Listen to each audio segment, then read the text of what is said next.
is express.JS? Express.js is a fast and opinionated minimalistic framework for Node.js. Here are the things you need for this course. Of course, Node.js installed, a code editor, e.g. VS Code, a browser or API testing tool, basic JavaScript knowledge, and you need access to a terminal or command prompt.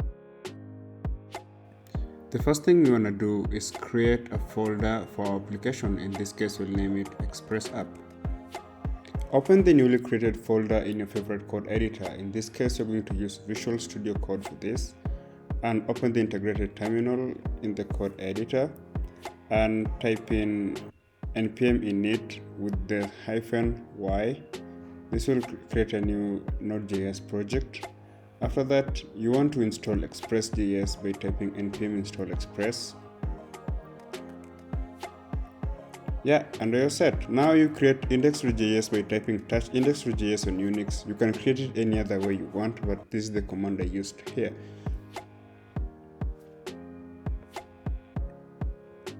Now open our newly created index.js file and type constant express. You now call express, you import it, is equals to require express. Nice and easy.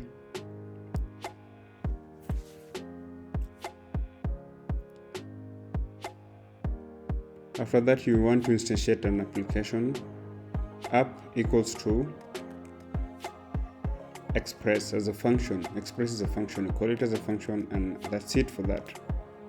Now the next thing you want to do is call app, then call the method called get, then / for the root request, and then it takes a callback with the first parameter being the request, the next parameter the response. We're not going to use the third parameter for now. Then the callback is basically a function. Then when you get that, respond to res.send hello world. That's basically it. Now we want to listen for HTTP requests. We come and call app.listen. The first parameter is the port. In this case, we're using port 3000. Then as the callback, we just log to show that we are listening to a certain port. So we're going to log application running on localhost 3000. And that's basically it for that for now. So we already have our hello world program in express.js, and the next step is to just run it. Node index.js and press enter. Now open your API testing tool. This can be a browser or even Postman. In my case, I'm using Insomnia, and type in localhost 3000, the port that we're listening to in our Express application, and press send, and ta-da! Hello world.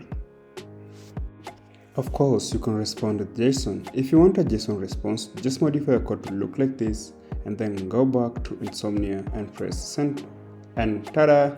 There's a JSON. That's it for this video. See you on the next when we deal with routing and get deeper into Express.js. Have a beautiful time.